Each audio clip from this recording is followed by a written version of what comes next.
Hi hello నమస్తే welcome to Suman TV.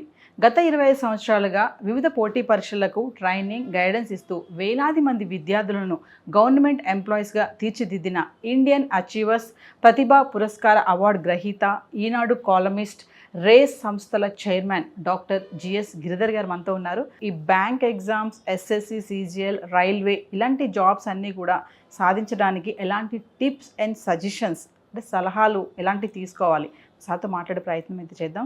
నమస్తే sir. నమస్తే అండి.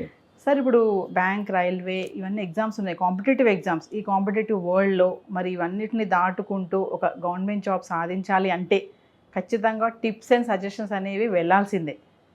సో దానికి మీరు ఇచ్చే సలహాలు, సూచనలు? తప్పనిసరిగా టిప్స్, సలహాలు ఒకటే కాదండి. ఒక స్టూడెంట్ సక్సెస్ అవ్వాలంటే ఇలాంటి మీరు చెప్పినట్టుగా పోటీ తీవ్రంగా ఉంది. ప్రెసెంట్గా ఉన్న ఈ ఎగ్జామినేషన్స్లో సక్సెస్ సాధించాలంటే కాంపిటీషన్ చాలా ఎక్కువ ఉంది. ఈ కాంపిటీషన్ దాటుకొని వాళ్ళు సక్సెస్ సాధించాలంటే వాళ్ళు మిగిలిన వాళ్ళకంటే సంథింగ్ స్పెషల్గా ఉండాలి. అప్పుడే వాళ్ళకి ఉన్న కొద్ది జాబ్స్ వాళ్ళు ఒకలవుతారు. దానికి ఏం చేయాలంటే మాత్రం ఫస్ట్ కావాల్సింది వాళ్ళకి సీరియస్నెస్ అండి. అంటే ఎవరో చెప్తే వచ్చి జాబ్ కోసం ప్రిపేర్ అవ్వడం కాకుండా వాళ్ళంతటా వాళ్ళు సీరియస్గా ఉండాలి. నాకు జాబ్ రావాలి. ఆ సీరియస్నెస్ అనేది చాలా ఇంపార్టెంట్. అది ఉన్నప్పుడు దాంతోపాటుగా ఎలా ప్రిపేర్ అవ్వాలనేది మనం డెఫినెట్గా చూస్తాం. సో ముందు ఆ సీరియస్నెస్ వాళ్ళలో పెట్టుకొని నోటిఫికేషన్ ఇప్పుడు వస్తుంది దానికి ప్రిపేర్ అవ్వాలి అని వెంటనే కాకుండా, అంటే జనరల్గా నోటిఫికేషన్ వస్తే ఒక 2 నెలల మించి టైం ఉండదండి. దానికంటే ముందుగానే ఇప్పుడు గ్రాడ్యుయేట్స్, ఫ్రెష్ గ్రాడ్యుయేట్స్ బయటకు వస్తుంటారు, పోస్ట్ గ్రాడ్యుయేట్స్ బయటకు వస్తుంటారు. వాళ్ళు రాగానే ఫస్ట్ వాళ్ళ మైండ్లో నేను ఏం చేయాలనేది ఒక టార్గెట్ ఉండాలి. నేను గవర్నమెంట్ జాబ్ తెచ్చుకుంటాను. ఆ టార్గెట్ ఉన్నప్పుడు వాళ్ళు వెంటనే మొదలు పెట్టేసారు వాళ్ళ ప్రిపరేషన్ అనేది. నోటిఫికేషన్స్ కోసం వెయిట్ చేయకుండా, నోటిఫికేషన్స్ వస్తాయి తప్పనిసరిగా, వాటి కోసం వెయిట్ చేయకుండా వెంటనే వాళ్ళ ప్రిపరేషన్ మొదలు పెట్టాలి.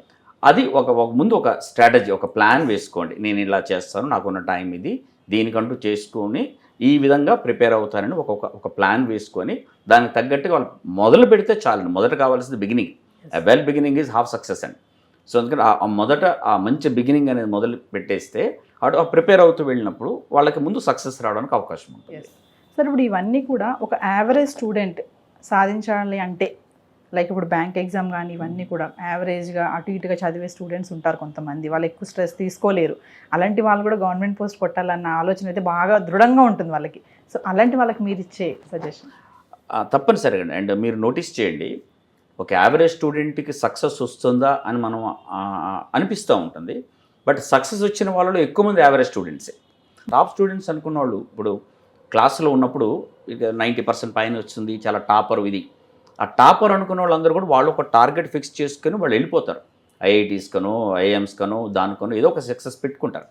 బట్ ఎస్పెషల్లీ ఈ గవర్నమెంట్ జాబ్స్ కోసం ఎవరైతే ఉంటారో యావరేజ్ స్టూడెంటే దీనికి ఎక్కువగా ప్రిపేర్ అవుతారు అండ్ సక్సెస్ కూడా వాళ్ళకి ఎక్కువ వస్తుంది. So very much average student success తెచ్చుకోవడానికి ఛాన్సెస్ చాలా ఎక్కువగా ఉన్నాయి. అండ్ ఇందులో ఈ ఎగ్జామినేషన్స్లో వాళ్ళకి ఏదో వాళ్ళకి అర్థం కాని సబ్జెక్ట్స్ ఏదో అడిగేది కాదు. సింపుల్, జనరల్, ఆల్రెడీ వాళ్ళ స్కూల్లో నేర్చుకున్న సబ్జెక్ట్స్ ఏం తీసుకున్నా కూడా, ఎస్ఎస్సి కావచ్చు, రైల్వేస్ కావచ్చు, బ్యాంక్ కావచ్చు, వాళ్ళ స్కూల్లో నేర్చుకున్న సబ్జెక్ట్సే ఇక్కడ అడుగుతారు. ఇదంతా వాళ్ళు నేర్చుకుని ఉంటారు. కాకపోతే ఫైన్ ట్యూనింగ్ చేసుకోవాలి, దానికి తగ్గట్టుగా ప్రిపేర్ అయితే టైంకి తగ్గట్టుగా. అందులో ఏంటంటే ముఖ్యంగా సబ్జెక్ట్స్ కష్టమేనే కాదండి, సబ్జెక్ట్స్ అని తేలికనే. ఇప్పుడు వాళ్ళు ఇంటర్మీడియట్ తర్వాత నేర్చుకునేది ఏది కూడా ఇందులో అడగరు. మీరు ఈ కాంపిటేటివ్ ఎగ్జామ్స్ ఏదైనా తీసుకోండి, బ్యాంకు, ఎస్ఎస్సి, రైల్వేస్ ఇలాంటి ఏదైనా తీసుకోండి, వాళ్ళకి ఏముంటుందంటే యాప్టిట్యూడ్ ఉంటుంది, రీజనింగ్ ఉంటుంది, ఇంగ్లీష్ ఉంటుంది. రైల్వేస్లో ఇంగ్లీష్ ఉండదు. తర్వాత జీకే ఉంటుంది, జనరల్ అవేర్నెస్, జనరల్ స్టడీస్ అంటాం. ఇవన్నీ కూడా వాళ్ళు స్కూల్లోనే నేర్చేసుకుంటారు. ఇప్పుడు చేయాల్సిందంటే ఆ నేర్చుకున్న దాన్ని టైంకి తగ్గట్టుగా ఇక్కడ ప్రిపేర్ అవ్వడం అంతే. సో అది కరెక్ట్గా చేస్తే యావరేజ్ స్టూడెంట్ గారు ఎవరైనా సరే ఇక్కడ హార్డ్ వర్క్ కావాలండి, ఫోకస్ ఎక్కువ కావాలి, సక్సెస్ తెచ్చుకోవచ్చు ఈజీగా. సార్, మనం టైం చూసుకుంటే ఎంత టైం స్పెండ్ చేయాలంటారు సక్సెస్ రావాలి అంటే? సక్సెస్ రావాలని చెప్తున్నా కదండి, అది స్టూడెంట్ మీద డిపెండ్ అయి ఉంటుందండి. ఇప్పుడు 2 నెలలు ప్రిపేర్ అయ్యే సక్సెస్ తెచ్చుకునే వాళ్ళు ఉన్నారు, 4 సంవత్సరాలు ప్రిపేర్ అయ్యే సక్సెస్ తెచ్చుకునే వాళ్ళు ఉన్నారు. అది డిపెండ్స్. అది ఎలా ఉంటుందంటే వాళ్ళ ఎంత ఫోకస్గా ఉన్నారు, ఎంత బాగా చేయగలుగుతున్నారు అనే దాని మీద డిపెండ్ అయి ఉంటుంది. నేను బాగా సబ్జెక్ట్స్ ఇంతకుముందు అనుకున్నాము, అవన్నీ తెలిసిన సబ్జెక్ట్సే, వాళ్ళు ఆల్రెడీ 10th క్లాస్లో నేర్చుకునేది, కొత్తగా నేర్చుకోవడానికి లేదు. వాళ్ళు ఇక్కడ కావాల్సిన ఈ కాంపిటేటివ్ ఎగ్జామ్స్ అన్నింటిలో కూడా టైము, తర్వాత యాక్యురసీ ఇంపార్టెంట్ అండి. అంటే స్పీడ్, యాక్యురసీ. ఎందుకంటే స్పీడ్ ఎందుకు కావాలంటే టైం తక్కువ ఉంటుంది. జనరల్గా యావరేజ్ని చెప్పాలంటే ఒక 100 క్వశ్చన్స్ ఒక 1 అవర్లో చేయాల్సి ఉంటుంది. అన్ యావరేజ్ ఒక ½ minute టైం ఉంటుంది, యావరేజ్ని చెప్తాను నేను. దాంట్లోనే వాళ్ళు ఒక క్వశ్చన్ సాల్వ్ చేయాలి, అంటే ఎంత స్పీడ్గా ఉండాలి. తర్వాత నెగిటివ్ మార్క్స్ కూడా ఉంటాయి కాబట్టి యాక్యురసీ అనేది ఎక్కువ ఉండాలి, అంటే తప్పులు పోకుండా వాళ్ళు చేయగలగాలి. ఇలా ఉండేలాగా వీళ్ళు ప్రాక్టీస్ చేయాలి. వాళ్ళు ఎంత బాగా ప్రాక్టీస్ చేస్తున్నారు, ఎంత సీరియస్గా చేస్తున్నారు. బాగా ప్రాక్టీస్ చేసేవాళ్ళు ఫోకస్గా ఉంటే తక్కువ టైం సరిపోతుంది. 2 నెలలు కావచ్చు, 3 నెలలు కావచ్చు, 6 monthsలో జాబ్ తెచ్చుకోవచ్చు. లేదు వాళ్ళకి తెలిసిపోతుంది నేను ఎంత సీరియస్గా ఉన్నానన్న క్యాండిడేట్కి అర్థమైపోతుంది. వాళ్ళు సీరియస్గా లేరు అంటే అది 3 ఏళ్ళు పట్టచ్చు, 4 ఏళ్ళు పట్టచ్చు. Absolutely depends on the student అండి. కాబట్టి టైం అనేది మైండ్లో పెట్టుకోదు. ఎక్కువ సంవత్సరాలు వేరే వాళ్ళు తెలియని వాళ్ళు చెప్తారు, ఓ 2 ఏళ్ళు కూర్చోవాలట గవర్నమెంట్ జాబ్ రావాలంటే. నేను కొన్ని వేల మందికి చెప్పాను, అది కూడా చెప్తే ఉంటాను. మీరు ముందు మిమ్మల్ని నమ్మండి, నేను చేయగలను ముందు నమ్మండి. అది ఎంత తొందరగా అయిపోతే అంత తొందరగా అయిపోతుంది, తొందరగానే వచ్చేస్తుంది అండి. అది సార్ ఇప్పుడు ఈ ప్రిపరేషన్కి చూసుకుంటే మెటీరియల్ మోస్ట్ మెటీరియల్ అనేది అసలు ఎంతవరకు యూజ్ అవుతుంది అంటారు ప్రిపరేషన్కి? ఒకటి అండి, సక్సెస్ తెచ్చుకోవాలంటే ఇంపార్టెంట్ సూత్రం ఏంటంటే ఎల్పిటి అండి. ఎల్పిటి అంటే లెర్నింగ్, ప్రాక్టీసింగ్ అండ్ టెస్ట్. ఈ 3 ఉండాలి సక్సెస్ కావాలంటే. ముందు నేర్చుకోవాలి, అంటే ఇది ఆల్రెడీ తెలిసిన సబ్జెక్ట్స్ అయినా మళ్ళొకసారి రీకలెక్ట్ చేసుకోవాలి వాళ్ళది. సో కాబట్టి నేర్చుకోవాలి. దాని తర్వాత బాగా ప్రాక్టీస్ చేయాలి, అంటే various models of questions practice చేయాలి. వీళ్ళు ఎంత ప్రాక్టీస్ చేస్తే ఇప్పుడు మనం అనుకున్నట్టుగా టైం తక్కువలో చేయగలుగుతారు. ఆ తక్కువ చేయాలంటే ప్రాక్టీస్ ఉండాలి. ఆ ప్రాక్టీస్ కోసం క్వశ్చన్స్ కావాలి, అక్కడే మెటీరియల్ యూజ్ అవుతుంది. స్టాండర్డ్ మెటీరియల్ అనేది చాలా అవసరం వాళ్ళకి. ఎంత మెటీరియల్ ఉంటే ఎంత బాగా వాళ్ళు ఎంత ప్రాక్టీస్ చేసుకోవడానికి వీలుగా అంత మెటీరియల్ వాళ్ళకు ఉండాల్సి వస్తుంది. కాబట్టి మెటీరియల్, క్వాలిటీ మెటీరియల్ అనేది వాళ్ళకి చాలా అవసరం అండి. సో మెటీరియల్ అనేది ఒక మేజర్ రోలే ప్లే చేస్తుంది ఇందులో. సార్ ఇప్పుడు మీ దగ్గర చూసుకుంటే రేస్ అకాడమీలో మీ మెటీరియల్కి సంబంధించిన విషయాలు, అంటే ఎలాంటి మెటీరియల్స్ మీ దగ్గర ఉంటాయి కంపేర్ చేసుకుంటే, కోర్సుకి సంబంధించిన మెటీరియల్స్, అవన్నీ డీటెయిల్స్? నేను మీకు చెప్పినట్టుగానే ఇంపార్టెంట్ రోల్ ప్లే చేస్తుంది. చాలామంది ఏమనుకుంటారంటే ఇప్పుడు especially bank exams, railway exams, తర్వాత ఎస్ఎస్సి ఎగ్జామ్స్, సిమిలర్ ఎగ్జామినేషన్స్ చాలామంది స్టూడెంట్స్ కలిపి ప్రిపేర్ అవుతుంటారండి. ఈ ఎగ్జామినేషన్స్ కలిపి ప్రిపేర్ అవుతుంటారు. బట్ ప్రిపేర్ అయిన సబ్జెక్ట్స్ కావచ్చు, లేకపోతే టాపిక్స్ కావచ్చు, మోరల్లెస్ ఒకలాగే ఉంటాయి. ఒకలాగే ఉన్నాయి కదా అని ఒకే బుక్ని అన్నిటికీ వేస్తే మాత్రం పాసిబుల్ ఉండదు. ఇప్పుడు బ్యాంక్ ఎగ్జామినేషన్లో అడిగే మోడల్స్ ఆఫ్ క్వశ్చన్స్ వేరు, టాపిక్ ఒకటే కావచ్చు. ఫర్ ఎగ్జాంపుల్ మనం ఏదో పర్సంటేజెస్, టైమ్ అండ్ వర్క్ ఒక టాపిక్ తీసుకుంటాం. ఆ టైమ్ అండ్ వర్క్లో బ్యాంకులో అడిగే క్వశ్చన్స్ ఒకలాగా ఉంటాయి, స్టాఫ్ సెలక్షన్ కమిషన్లో అడిగే ఒకలాగా ఉంటాయి, రైల్వేలకు అడిగే ఒకలాగా ఉంటాయి. అంటే దానికి విడివిడిగా ఉంటాయి. అది నేర్చుకోవాలి. ఒకే టాపిక్ నేను నేర్చుకున్నాను అన్ని ఎగ్జామ్స్ కంటే కుదరకపోవచ్చు. అందుకోసం రేస్ ఇన్స్టిట్యూట్లో ఎట్లా ఉంటుందంటే మెటీరియల్ అనేది ఏ ఎగ్జామినేషన్కి ఆ ఎగ్జామినేషన్కి తగ్గట్టుగా మెటీరియల్ ప్రిపేర్ చేస్తాం. ఎస్పెషల్లీ ఇప్పుడు మ్యాథ్స్ తీసుకోండి. మ్యాథ్స్లో వాళ్ళకి ఏంటంటే డిఫరెంట్ లెవెల్స్ ఆఫ్ క్వశ్చన్స్ కూడా ఇస్తాం. లెవెల్ 1, లెవెల్ 2, లెవెల్ 3 అట్లా వేరియస్ లెవెల్స్. ఈజీగా ఉండే క్వశ్చన్స్, మోడరేట్గా ఉండేది, కొద్దిమంది ఇంకా డిఫికల్ట్ అయినే కావాలి, అలా డిఫికల్ట్ లెవెల్గా ఇస్తూ తర్వాత డిఫరెంట్ ఎగ్జామినేషన్ తగ్గట్టు పేపర్స్, బుక్స్. ఇప్పుడు యాప్ట్యూడ్ ఉంటే రైల్వే ఎగ్జామ్కి ఉండే యాప్ట్యూడ్ క్వశ్చన్స్ వేరే, వాళ్ళకి ఇచ్చే బుక్స్, ఎస్ఎస్సికి వేరే, బ్యాంకుకి వేరే. సో ఇవన్నీ ఉన్నప్పుడు అందుకోసమే మీరు చూడండి, మా దగ్గర బ్యాంక్ ప్లస్ ఎస్ఎస్సి కలిపి జాయిన్ అయ్యే వాళ్ళు ఎక్కువ మంది ఉంటారు. వాళ్ళకి మేము దాదాపుగా 30 బుక్స్ ఇస్తామండి. అసలు no institution gives this much. ఎందుకంటే వాళ్ళకి అది కావాలి. వాళ్ళకి ఇప్పుడు సక్సెస్ ఏమొస్తుందో అది మనం ఇవ్వగలగాలి. ఇక్కడ కాస్ట్ కటింగ్ అనేది మేము చేసుకోవడానికి ఉండదు. పెద్ద లాభాలు నిజంగా చెప్పాలంటే మేము ఇచ్చే ఫీజుకి, మేము ఇచ్చే మెటీరియల్కి, మేము ప్రొవైడ్ చేసే క్వాలిటీకి ప్రాఫిట్స్ అనేది ఉండదండి. మేము ఇన్ని సంవత్సరాల తర్వాత 17 సంవత్సరాలు నడిపించిన తర్వాత ఇప్పుడు ప్రాఫిట్స్ ఉండదు. మా మీద ఒక రెస్పాన్సిబిలిటీ ఉంది. స్టూడెంట్స్ నుంచి మా మీద కొన్ని ఎక్స్పెక్టేషన్స్ ఉంటాయి. రేస్ ఇన్స్టిట్యూట్ 17 ఏళ్ళ నుంచి ఉంది, వాళ్ళ క్వాలిటీ ఉంటుంది, ఇలాంటి వాళ్ళ దగ్గర ఉంటుంది. సో అది ఉన్నప్పుడు ఏంటంటే దాన్ని అందుకోవాలి. మేము వాళ్ళకి సక్సెస్ ఇవ్వాలి. అన్నీ చూసుకొని మేము ప్రాఫిట్స్ అని ఎప్పుడూ బిగినింగ్లో ఉంటుందండి. ప్రాఫిట్స్ అనేది ఇన్నాళ్ళ ప్రయాణం తర్వాత వాళ్ళకి సక్సెస్ రావడానికి మేము ఏం చేయాలనేది ఉంటుంది. అందులో మేము చాలా బాగా ఇది చేసుకుంటూ వస్తున్నాం. మెటీరియల్ మాత్రం ద బెస్ట్ మెటీరియల్ రేస్ ఇన్స్టిట్యూట్లో. నాకు తెలిసి ఏ ఇన్స్టిట్యూట్ కూడా ఇంత మెటీరియల్ ఇవ్వరండి, అంత ఇస్తాం మేము. ఇప్పుడు గవర్నమెంట్ జాబ్ అనేది ఒక కళ, అదొక డ్రీమ్ ప్రతి ఒక్కరికి కూడా. మరి మీరు చాలామంది స్టూడెంట్స్ని గవర్నమెంట్ ఎంప్లాయీస్గా తీర్చిదిద్దారు. What is your feeling sir? Successful students over 25 years of మా జర్నీలో మీ ట్రైనింగ్ ఇస్తూ వేరియస్ కాంపిటేటివ్ ఎగ్జామ్స్కి ఎక్కడ పోయినా నా సక్సెస్ వచ్చిన స్టూడెంట్స్ కనిపిస్తూ ఉంటారు, వాళ్ళు పలకరిస్తూ ఉంటారు. At the end of the day నేను ఎంత సంపాదించాననే దాని మీద ఎప్పుడు ఉండదు. నాకు వచ్చిన గవర్నమెంట్ జాబ్స్ 3 గవర్నమెంట్ జాబ్స్ వస్తే నేను వదులుకొని నేను ఇందులోకి రావాలని కోరుకొని పర్సనల్గా వచ్చాను. ఎందుకంటే ఏదో సంపాదించాలనుకుంటే ఏ జాబ్లోనే జాయిన్ అయిపోయి ఎక్కడ ఇంకేదో చేయొచ్చు. సంపాదన మోటివ్ కాకుండా సక్సెస్ ఇంకా నా ద్వారా ఇంకొద్ది మంది తేవాలని. ఇప్పుడు అది కొన్ని కోట్ల రూపాయలు విలువైన నా ఆస్తి నా స్టూడెంట్స్, నా సక్సెస్ఫుల్ స్టూడెంట్స్ నాకు కనిపిస్తూ ఉంటే అంతకు మించిన ఆనందం ఇంకేముంటుందండి. That is the best feeling which I have.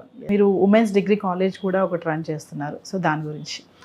Women's college ముందండి, ఆ డిగ్రీ కాలేజ్ పెట్టడానికి ఉన్న రీజన్ కూడా చెప్తానండి. మెయిన్ ఏంటంటే నా దగ్గరికి చాలామంది పేరెంట్స్ వస్తూ ఉంటారు, వాళ్ళ పిల్లల్ని తీసుకొని, వాళ్ళ అమ్మాయిని అబ్బాయిని తీసుకొని వస్తారు. ఇప్పుడు గ్రాడ్యుయేషన్ అయిపోయాక వచ్చి ఇట్లా మా పాపతో బాబుతో గ్రాడ్యుయేషన్ అయిపోయిందండి, వాళ్ళు ఇప్పుడు గవర్నమెంట్ జాబ్ చేద్దాం అనుకుంటున్నారు, మీ గైడెన్స్ కావాలంటారు. నేను వాళ్ళతో మాట్లాడతాను, మీకు ఏం థాట్ ఉందంటే వాళ్ళు ఒక బ్లాంక్ దేవుని వస్తారు, బ్లాంక్ ఎటువంటి ఐడియా ఉండదు వాళ్ళ మీద. ఇప్పుడే అనుకుంటున్నానండి అని అంటే డిగ్రీ అయిపోయిన తర్వాత మోస్ట్లీ డిగ్రీ అంటే కూడా ఇంజనీరింగ్ అయిపోయిన వాళ్ళు కానీ మిగిలిన రెగ్యులర్ కానీ వస్తారు. అప్పుడు అనుకొని వాళ్ళు అప్పుడు స్టార్ట్ చేసే ప్రిపరేషన్ రావాలంటే ఇంకో 2 ఏళ్ళు 3 ఏళ్ళు టైం పడుతుంది. అదంతా చూసాక నాకు అనిపించింది, అంటే వీళ్ళకి ఆలోచన లేదు, ఏం ప్రిపేర్ అవ్వాలో ఆలోచన కూడా లేదు, టార్గెట్ లాంటివి కూడా వాళ్ళకి ఏం లేదు, అంటే గైడెన్స్ లేకపోవడం కావచ్చు. అదేదో ఆ డిగ్రీ కాలేజ్ ఏదో మనమే స్టార్ట్ చేసి ఆ డిగ్రీలు వాళ్ళు చదువుతూ ఉన్నప్పుడే ఈ కాంపిటేటివ్ ఎగ్జామ్స్కి తగ్గట్టుగా వాళ్ళకి ప్రిపరేషన్ అయ్యేలాగా మనం ప్రిపేర్ చేయిస్తే డిగ్రీ కాగానే వెంటనే వాళ్ళు రాసే ఎగ్జామినేషన్లో సక్సెస్ తెచ్చుకోవడానికి అంటే ఆ వెయిటింగ్ పీరియడ్ అనేది ఉండదు వాళ్ళకి. ఉంటే బెటర్గా ఉంటుంది కదా, అదేదో కాలేజీ మనం స్టార్ట్ చేయొచ్చు కదా అని చెప్పి ఒక 10 years అయిందండి race women's degree college. Women's degree college ఎందుకంటే ఆడపిల్లలు అయితే ఎక్కువ ఫోకస్గా ఉంటారు, కొంచెం ఇదిగా ఉంటుంది, వాళ్ళకి అందుబాటు మనం ఇవ్వాలి, మనం కొంచెం థర్డ్ పార్టీ ఇవ్వాలని అనుకుని అట్లా చేసామన్నమాట. చేసాము. మన దగ్గర ఏంటంటే 2 ఉన్నాయండి, డిగ్రీ ప్లస్ ఐఏఎస్ ఉంది, degree plus competitive exams coaching ఉంది. ఇప్పుడు ఎలా ఇస్తామంటే మన దగ్గరే చాలామంది ఫ్యాకల్టీ మెంబర్స్ ఉంటారు వేరియస్ బ్రాంచెస్ ద్వారా. ఈ ఫ్యాకల్టీ మెంబర్స్ వెళ్ళి కాలేజీలో చెప్తారండి, అది వాళ్ళ కాలేజీ క్లాసులు అయిపోయిన తర్వాత ఈ క్లాసెస్ ఉంటాయి కాంపిటేటివ్ ఎగ్జామినేషన్స్ అండ్ ఐఏఎస్కి. వాళ్ళు డిగ్రీతో పాటుగా ఐఏఎస్, వాళ్ళు ఐఏఎస్ అంటే ఒక ఐఏఎస్ కదండి, IAS civil services, IAS IPS IRS తర్వాత ఐఎఫ్ఎస్ తర్వాత గ్రూప్ 1 ఈ ఎగ్జామినేషన్స్ వరకు. వాళ్ళు ఏమవుతుందంటే ఈ కోచింగ్ వాళ్ళు తీసుకోవడం వల్ల డిగ్రీ అవ్వగానే ఒక 20 yearsకి డిగ్రీ అయిపోతుందండి. వాళ్ళు రాసే first civil services examination success వస్తే 21 yearsలో ఒక ఐఏఎస్ ఆఫీసర్ అయ్యారంటే ఒక అమ్మాయి ఎంత ఫీలింగ్ అండి, అంటే వాళ్ళు ఎక్కడ వెళ్ళడానికి ఉంటుంది. అది ఆ ఉద్దేశం వాళ్ళకి తొందరగా లైఫ్లో సెటిల్ అవ్వాలని స్టార్ట్ చేసిన కాలేజ్ అండి. So degree plus IAS, degree plus competitive exams ఒక చోటనే ఉందండి, హస్తినాపురంలో విత్ హాస్టల్ ఫెసిలిటీ. సో వాళ్ళు వేరియస్ అంటే స్టేట్లో ఉన్న డిఫరెంట్ ప్లేస్ నుంచి జాయిన్ అవుతూ ఉంటారు, వాళ్ళకి అందుబాటులో హాస్టల్ కూడా పెట్టి అది చేస్తున్నామండి. చాలామంది స్టూడెంట్స్కి ఈ గవర్నమెంట్ పోస్ట్ కొట్టాలని ఆశ ఉంటుంది కానీ వాళ్ళకి ఒక ప్లాన్ ఉండదు, తెలియదు వాళ్ళకి ఏ కోచింగ్కి వెళ్ళాలి, ఎక్కడికి వెళ్ళాలి, ఏ టాపిక్ తీసుకోవాలి, ఏ సబ్జెక్ట్ తీసుకోవాలి. బ్యాక్గ్రౌండ్ చూసుకుంటే పేరెంట్స్ కూడా అన్ఎడ్యుకేటెడ్స్ ఉంటారు. అలాంటి స్టూడెంట్స్ మీ దగ్గరికి అప్రోచ్ అయినప్పుడు అంటే మీ యొక్క ఎక్స్పీరియన్స్లో అలా అప్రోచ్ అయిన వాళ్ళకి మీరు ఇచ్చే ఎలాంటి టిప్స్ ఇచ్చారని సజెషన్స్ ఇచ్చి మీరు వాళ్ళకి తీసుకున్నారు? ముందండి విలేజ్ బ్యాక్గ్రౌండ్ నుంచి కావచ్చు, వేరియస్ ఫైనాన్షియల్గా డిఫరెంట్ స్టేటస్లో ఉన్నటువంటి వాళ్ళు కావచ్చు, తక్కువ స్టేటస్లో ఉండి వాళ్ళకి చెప్తామండి. వాళ్ళకి ఏంటంటే మీకు జాబ్ అంటూ ఒక గవర్నమెంట్ జాబ్ అంటూ ఒకటి వస్తే మీ ఫ్యామిలీ కాదు కొన్ని తరాలు సెటిల్ అయిపోతాయి. కాబట్టి ఇది చాలా ముఖ్యమైనది. అట్లీస్ట్ ఒక్కళ్ళు కష్టపడితే చాలా ఫ్యామిలీస్ అంటే చూస్తూ ఉంటాం మనం, అది ఉంటుంది. దానికోసం మీకే కాదు మీ ఫ్యామిలీస్కి ఉపయోగపడేలాగా ఉంటుంది. కాబట్టి మీరు బాగా కష్టపడాలని చెప్పి వాళ్ళకి నిజంగా పర్సనల్ గైడెన్స్ ఇస్తానండి నేను. వాళ్ళు అయిపోయిన తర్వాత కొద్దిమంది కలుస్తూ ఉంటారు నాకు, ఆర్థికంగా చాలా ఇబ్బందులు ఉన్న వాళ్ళకి, వాళ్ళకి నేను ఫ్రీ కోచింగ్ ఇస్తాను. ఆర్థికంగా ఇబ్బందులు ఉన్న వాళ్ళకి తక్కువ కాస్ట్లో తీసుకుంటాను. ఇదన్నీ కన్సిడర్ చేస్తాం. నేను ఇంతకుముందే చెప్పినట్టు ఒక స్టేజ్కి వచ్చాక మనీ ఇంపార్టెంట్ కాదండి, సాటిస్ఫాక్షన్, వాళ్ళని సొసైటీలో వాళ్ళని పైకి తీసుకొస్తున్న ఆనందం చాలా ఉంటుంది.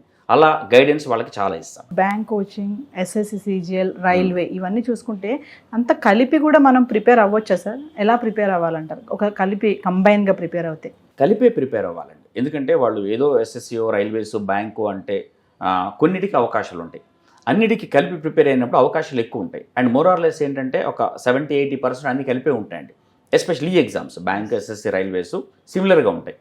సబ్జెక్ట్స్ వేరు కావచ్చు, లేకపోతే ప్యాటర్న్ ఆఫ్ ద ఎగ్జామినేషన్ కావచ్చు, అటు ఇటుకి సిమిలర్గా ఉంటాయి. అలాంటప్పుడు కలిపి ప్రిపేర్ అయితేనే బెటర్గా ఉంటుంది. బట్ కలిపి ప్రిపేర్ అవ్వాలి, ఏ ఎగ్జామినేషన్కి తగ్గట్టుగా వాళ్ళ ఫోకస్ ఆ విధంగా ఉండాలి. అది ఎక్కువగా మన దగ్గరకు వచ్చే స్టూడెంట్స్ని నేను సజెస్ట్ చేసేది కూడా అదే, కలిపి ప్రిపేర్ అవ్వండి. బట్ ఫోకస్ మన దగ్గర ఇచ్చే కోచింగ్లో మాత్రం డిఫరెంట్గానే ఉంటుంది. బట్ కోర్ సబ్జెక్ట్స్ ఏదైతే ఉంటాయో అది కలిపి ప్రిపేర్ అయ్యి దాని తర్వాత ఎగ్జామినేషన్ తగ్గట్టుగా మీరు ప్రిపేర్ అయితే ఒకటి కాకపోతే ఒకటి, అన్ని ఎగ్జామ్స్ ఒకసారి కూడా ఉండవు, కొంచెం టైం ఉంటుంది వాళ్ళకి. ఆ Time టైంలో వాళ్ళు మౌల్డ్ చేసుకోవచ్చు ఆ ఎగ్జామ్ తగ్గట్టుగా. అప్పుడు అన్ని ఎగ్జామ్స్ వాళ్ళు అన్నిటికీ సక్సెస్ తెచ్చుకోవడానికి అవకాశం ఉంది. సార్ అప్కమింగ్ నోటిఫికేషన్స్ గురించి ఏమైనా చెప్తారా? చాలా ఉన్నాయండి. ఇప్పుడు ఎస్పెషలీ చాలా నోటిఫికేషన్స్. ఐబీపీఎస్ బ్యాంక్ ఎగ్జామినేషన్స్ రాద్దాం అనుకున్న వాళ్ళకి IBPS every year calendar release చేసింది. రేపు జూన్తోని notification, first notification IBPS RRBs వస్తాయండి. దాని తర్వాత clerks, POs, specialist officers calendar తగ్గట్టుగా మనం ఎగ్జామ్స్ కండక్ట్ చేస్తాం. ఎస్ఎస్సి ఆల్రెడీ రిలీజ్ చేసింది, అది కూడా క్యాలెండర్ రిలీజ్ చేసింది. ఎస్ఎస్సి సీజీఎల్, సిహెచ్ఎస్లు, ఎంటీఎస్ రాబోతున్నాయి. అండ్ ఎస్పెషల్లీ చాలా ఎక్కువగా రైల్వేస్ అండి. రైల్వేస్ ఆల్రెడీ క్యాలెండర్ రిలీజ్ అయింది. గవర్నమెంట్ కీన్గా ఉంది రిక్రూట్ చేయడానికి. సో ఆల్రెడీ దానికి కూడా క్యాలెండర్ రిలీజ్ అయింది. రేపు ఏప్రిల్ మేలో ఎక్కువ మంది రాసే ఎన్టీపీసీ వస్తుంది, గ్రూప్ డి వస్తుంది, ఆల్రెడీ ఏఎల్పి వచ్చింది, టెక్నీషియన్ వచ్చింది. అండ్ ఇప్పుడు జనరల్ నోటిఫికేషన్స్ గ్రూప్ డి కావచ్చు, ఎన్టీపీసీ కావచ్చు రాబోతుంది, జేఈ రాబోతుంది. ఎక్కువ మంది బీటెక్ గ్రాడ్యుయేట్స్, డిప్లొమాలు రాస్తారు. ఇన్ని నోటిఫికేషన్స్ చాలా ఉన్నాయి. అప్కమింగ్ అయితే ఇక్కడ నుంచి వాళ్ళు మొదలు పెట్టుకుంటే అండి ఇయర్ ఎండ్ వరకు నోటిఫికేషన్స్ వస్తూనే ఉంటాయి, రాస్తూనే ఉంటారు. సో వాళ్ళ ప్రిపరేషన్ వెంటనే మొదలు పెట్టడం చాలా ఇంపార్టెంట్ అండి. అది కాంపిటేటివ్ వరల్డ్లో ఈ ఎగ్జామ్స్ చూసుకుంటే చాలామంది మీరు అన్నట్టుగా ప్రతిదానికి అప్లై చేసేస్తారు. అది వస్తుందా రాదా తర్వాత విషయం. ఫస్ట్ అయితే అప్లై చేస్తారు, చదువుతూ సంవత్సరాల నుంచి చదివే వాళ్ళు కూడా ఉంటారు. సో అలాంటి వాళ్ళకి, అలాంటి స్టూడెంట్స్కి గవర్నమెంట్ జాబ్ కొట్టాలన్న తృష్ణ ఉన్నటువంటి క్యాండిడేట్స్కి, ఆస్పిరెంట్స్కి మీరేం చెప్తారు ఫైనల్గా? ఒకటండి, గవర్నమెంట్ జాబ్ నేను తెచ్చుకోవాలి అని ఎవరైనా ఉన్నాలో ఫస్ట్ వాళ్ళకి ఏంటంటే కావాల్సిన ముందు ఫోకస్ అండ్ సీరియస్నెస్ ఒకటి, next self belief, 3 hard work. ఈ 3 ఉండాలి. ఫస్ట్ నేను చేయగలను అని నమ్మకం ఉండాలి వాళ్ళకి. దాని తర్వాత సీరియస్నెస్ ఉండాలి చేయడానికి. ఎందుకంటే మొదలు పెడతారండి, అందరూ మొదలు పెడతారు. ఆరంభ శూరత్వంలాగా మొదలు పెట్టి తెల్లారే పక్కన పెట్టేస్తారు. లేకపోతే ఎవరో చెప్తారు, ఏ గైడెన్స్ ఇస్తారు, నాలాంటి వాళ్ళు దగ్గరికి వచ్చినప్పుడు ఏ సెమినార్ అటెండ్ అయ్యా సార్ బాగా చెప్పారని చెప్పి చేద్దాం అనుకుంటారు, తెల్లారే మళ్ళీ పక్కన పెట్టేస్తారు. అది కాదు, సీరియస్నెస్ ఇంపార్టెంట్. సెల్ఫ్ బిలీఫ్, నేను సాధించగలను అనే వాళ్ళకి నమ్మకం ఉండాలి. 3 కష్టపడాలి, హార్డ్ వర్క్. ఈ 3 చేస్తే మాత్రం 100% సక్సెస్ వాళ్ళకి వస్తుందండి, డౌట్ ఏమాత్రం లేదు అందులో. సార్ ఇప్పుడు చూసుకుంటే కొంతమంది సెల్ఫ్ ప్రిపరేషన్లో ఉంటారు, మరి అలాంటి వాళ్ళకి కోచింగ్ అనేది మస్ట్ అంటారా? ఒకటండి, సెల్ఫ్గా ప్రిపేర్ అయ్యే వాళ్ళకి సరిపోతుంది అనుకుంటే ఇది నేను ఇంతకుముందు నేను చెప్పినట్టుగానే టైం అండ్ యాక్యురసీ అండి చాలా important. Speed and accuracy. Time చాలా తక్కువగా ఉంటుంది. ఆ టైంకి తగ్గట్టుగా వాళ్ళకి సబ్జెక్టు వస్తుండొచ్చు, బట్ టైంకి తగ్గట్టుగా వాళ్ళ క్వశ్చన్ ఆన్సర్ చేయగలగాలి తక్కువ టైంలో. ఫర్ ఎగ్జాంపుల్ క్వశ్చన్ వాళ్ళు చేసే పద్ధతి, వాళ్ళు ఎలా చేస్తున్నారు క్వశ్చన్, వాళ్ళు తక్కువ టైంలో చేసే పద్ధతులు వాళ్ళ దగ్గర ఉన్నాయి. షార్ట్ కట్స్, మ్యాథ్స్ తీసుకుంటే షార్ట్ కట్స్ ఉంది. ఇదే ఎగ్జాంపుల్ తీసుకుందాం మనం. ఇప్పుడు ఎగ్జామినేషన్ రాస్తుంటే, ఇప్పుడు బ్యాంక్ ఎగ్జామినేషన్ రాస్తారు, 100 క్వశ్చన్స్ ప్రిలిమ్స్లో. ఈచ్ క్వశ్చన్కి 1 మార్క్. క్వశ్చన్ రాంగ్ అయితే నెగిటివ్ మార్క్స్ ఉంటాయి, 0.25 ఉంటుంది. ఇదే క్వశ్చన్ ఫ్రేమ్ చేస్తాడు అనుకోండి, ఇలాగే క్వశ్చన్ ఉంటుంది. ఒక student is writing an examination. So 100 questions ఉన్నాయి. ఒక question carries 1 mark, wrong question 0.25 deduct అవుతాయి. ఒక స్టూడెంట్ అన్ని అటెంప్ట్ చేసి ఈ got 75 marks. How many questions ఈ ఆన్సర్డ్ రాంగ్లీ అని అడుగుతాడు. ఇదే క్వశ్చన్ అనుకోండి, ఎగ్జామినేషన్ అడిగిన ఇలాగే అంటే చాలామంది ఏం చేస్తారంటే క్వశ్చన్స్ రైట్ ఎన్ని రాంగ్ ఎన్ని, దీనికి ఫస్ట్ ఇంట్లో కూర్చోగానే వాళ్ళ ఫస్ట్ మైండ్లోకి వచ్చేది ఏంటంటే ఓకే నాకు రైట్ ఎన్నో తెలియదు, ఎక్స్ అనుకుంటాను. సో రాంగ్ ఎన్ని క్వశ్చన్ చేశారంటే 100 - x అని, టోటల్ 100 కాబట్టి 100 - x అని ఇలా ఒక మ్యాథమెటికల్ వేలో ఆన్సర్ చేస్తారు. ఎప్పుడైనా కావాల్సి ఏంటంటే మైండ్ పెట్టించండి. ఆల్మోస్ట్ మ్యాథ్స్ క్వశ్చన్స్ మైండ్ పెడితే 90% చేయొచ్చు. వాళ్ళకి ఆలోచన ఏమొస్తుందంటే ఎందుకు వచ్చింది నీకు ఇబ్బంది, క్వశ్చన్లో వాళ్ళకి ఇబ్బంది వచ్చింది ఎందుకు వచ్చిందంటే రాంగ్ ఉండబట్టి. సరే నెగిటివ్ మార్కులు ఉండబట్టి. నెగిటివ్ మార్కులు లేవు అనుకుందాం, అన్నిటికీ 1 మార్కు, 100 క్వశ్చన్స్ అన్నీ రైట్ అయ్యాయి అనుకుందాం. ఎన్ని మార్కులు వస్తాయి? 100కి 100 వచ్చేస్తాయి. మరి 100 వచ్చాయా? రాలేదు. ఎన్ని వచ్చాయి? 75. అంటే కొన్ని రాంగ్ అయినట్టే కదా. ఎన్ని రాంగ్ అయినాయి? ఒకవేళ 1 రాంగ్ అయింది అనుకుందాం. 1 రాంగ్ అయితే నీకు ఎన్ని మార్కులు పోతాయి? సరే 0.25 పోతాయి. 0.25 పోలేదు, నువ్వు వస్తాయి అనుకున్న 1 మార్క్ కూడా పోయింది. పైనుంచి 0.25 పోయింది, 1.25 పోయింది. ఒకవేళ ఒక క్వశ్చన్ నువ్వు రాంగ్ చేస్తే నీకు 100 రావు, 100 కంటే 1.25 తక్కువ వస్తుంది, 98.75 వస్తుంది. 1.25 తక్కువ వస్తుంది ఎందుకు అంటే 1 మార్కు నీకు ఒక క్వశ్చన్ రాంగ్ చేసావు. నీకు ఎన్ని తక్కువ వచ్చాయి? మరి 25 మార్క్స్ తక్కువ వచ్చాయి. 100 బదులు 75 వచ్చాయి కదా. 25 వచ్చాయంటే ఒక క్వశ్చన్కి 1.25, అదే 2 అయితే 2.5 మార్క్స్ సార్. మరి 25 రాంగ్ అయ్యాయి అంటే 20 క్వశ్చన్స్ రాంగ్ చేసావు కదా. 100 రైట్ చేసావు, 20 రాంగ్ చేసావు, అయిపోయింది. దీనికి పెన్ అక్కర్లేదు, పేపర్ అక్కర్లేదు. ఇలాంటివి వాళ్ళ ఇంట్లో కూర్చొని చేయగలిగితే డెఫినెట్గా ప్రిపరేషన్ కోచింగ్ అవసరం లేదు. అదే మా దగ్గరకు వస్తుంది, అది కోచింగ్ ఇన్స్టిట్యూషన్ అండి. ఇది సిలబస్ కంప్లీషన్ కాదండి, ఇంపార్టెంట్ స్టూడెంట్స్ నేర్చుకోవాల్సింది. మీ కోచింగ్ ఇన్స్టిట్యూట్కి వెళ్తాం, అది వాళ్ళు ట్రైనింగ్కి. మేము ఇక్కడ ఏం చేస్తామంటే కోచింగ్ ఇన్స్టిట్యూట్లో సిలబస్ కంప్లీట్ చేయం, సిలబస్ కంప్లీషన్ కాలేజీలో చేస్తారు. ఇక్కడ ఏం చేస్తామంటే ట్రైనింగ్ ఇస్తాం. ఏంటంటే అరే 100 క్వశ్చన్స్ 1 అవర్లో ఎలా చేయాలని ట్రైనింగ్ ఇస్తాం. Training. Yes. మీకు కావాల్సిన అదే దానికోసం వస్తున్నారు సార్. ఎలా చేయాలి సార్ 100 క్వశ్చన్స్ 1 అవర్లో, అలా చేస్తే నాకు జాబ్ వస్తుంది, అలా ఎలా చేయాలో ట్రైనింగ్ ఇస్తాను. Yes. అదే అండి ట్రైనింగ్. చాలామంది కోచింగ్ ఇన్స్టిట్యూట్ నడిపిస్తారు కానీ ఎందుకు నడిపిస్తారో తెలియదు. అది Syllabus నేను complete ఎవరిని చేసేయాలి. బ్లేమ్ చేయడానికి కాదు, ఎందుకు సిలబస్ కంప్లీట్ చేస్తాను. Yes. సిలబస్ కంప్లీషన్ కోచింగ్ అక్కర్లేదు, ఇంట్లో కూర్చుంటే వాళ్ళు చదివేస్తారు. అది Yes. తెలిసిన సబ్జెక్టే, 10th నేర్చుకుందా 10th దాకా. ఇక్కడ తొందరగా ఎలా చేయాలి అనేది ట్రైనింగ్ ఇస్తారు. ఆ ట్రైనింగే మేము ఇస్తాం, బెస్ట్ ట్రైనింగ్ ఇస్తాం, అది మాత్రం రెస్టారెంట్స్ ఇస్తాం. కాబట్టి కొన్ని వేల మంది గత 17 ఏళ్ళుగా మా దగ్గర సక్సెస్ తీసుకున్నారండి. సో కోచింగ్ ఇంట్లో కూర్చొని వాళ్ళు ఇవి చేయగలిగితే అవసరం లేదు, లేదంటే మాత్రం మా దగ్గర వీటన్నిటితోని బెస్ట్ కోచింగ్ ఉంటుంది. కోచింగ్ తీసుకోవాలి ఇంట్లో చేయలేకపోతే. సార్, కమింగ్ టు మీ సంస్థ పేరు చూసుకుంటే రేస్ అంటే ఒక పరుగు పందెం కదా sir. So race Rishi academy of competitive exams ఎందుకు తీసుకున్నారు సార్ ఆ క్యాప్షన్ రేస్ అనేది? రేస్ అనేది ఏంటంటే Rishi academy of competitive exams అండి. ఫ్రాంక్లీ చెప్పాలంటే Rishi is my son. So son పేరుతో పెట్టాను. బట్ దానికంటే Rishi academy of competitive exams abbreviation race అని వస్తుంది. వాళ్ళు ఏంటంటే మా ట్యాగ్ లైన్ ఏంటంటే దానికి కూడా we keep you first in the race. ఈ కాంపిటేటివ్ ఎగ్జామినేషన్సే పరుగు పందెం అండి. ఓకే, పరుగు పందెంలో సక్సెస్ తెచ్చుకోవాలి. సో ఆ సక్సెస్ తెచ్చుకోవడానికి మేము హెల్ప్ చేస్తున్నాం స్టూడెంట్స్కి. We keep you first in the race అనేది మా ట్యాగ్ లైన్. సో రేస్ అలా వచ్చింది. బట్ ఒక మా ఫీలింగ్ ఏంటంటే రేస్ అని పెట్టినా దాని ద్వారా ఉంటుంది. తర్వాత ఈ రేస్ పేరుతోనే మేమే ప్రారంభించాం. ఈ రేస్ పేరుతోనే చాలా చోట్ల దానికి ముందు వెనకాల ఏదో యాడ్ చేసుకొని రేస్ అని అంటారు. బట్ ఇక్కడ ఏంటంటే రేస్ ఇన్స్టిట్యూట్ హైదరాబాద్ అంటారు, రిషి అకాడమీ అంటారు, తర్వాత రేస్ ఇన్స్టిట్యూట్ అంటారు. ఏదైనా సరే Hyderabad, we are having branches only in Hyderabad అండి. వేరే ప్లేసెస్ నుంచి మాకు వస్తుంటాయి. ఇప్పుడు స్టూడెంట్స్ వేరే ప్లేస్ నుంచి వస్తారు, అక్కడ కూడా బ్రాంచ్లు పెట్టమంటారు కానీ ఇప్పటిదాకా పెట్టలేదు. We have 7 branches in Hyderabad. ఇక్కడికే వచ్చి అందరూ కోచింగ్ తీసుకుని వెళ్తుంటారు. మాకు ఎక్కడ బ్రాంచెస్ లేవండి, హైదరాబాద్ కాకుండా వేరే చోట్ల లేవు. చాలామంది అనుకొని సార్ మీ ఇన్స్టిట్యూట్ అనుకొని ఇక్కడ జాయిన్ అయ్యాము సార్ అంటాం. సో ఎస్పెషల్లీ తిరుపతి నుంచి వస్తుంటారు, మీ ఇన్స్టిట్యూట్ అనుకొని. తిరుపతి కానీ ఖమ్మం కానీ ఇంకో చోట కానీ we don't have any branches, మాకు సంబంధం లేదు, ఓన్లీ హైదరాబాద్లోనే. Thank you sir, all the best. Thank you అండి. సుమన్ టీవీలో మీ పర్సనల్ అండ్ బిజినెస్ ప్రమోషన్స్ కోసం కింది నెంబర్కి కాంటాక్ట్ చేయండి.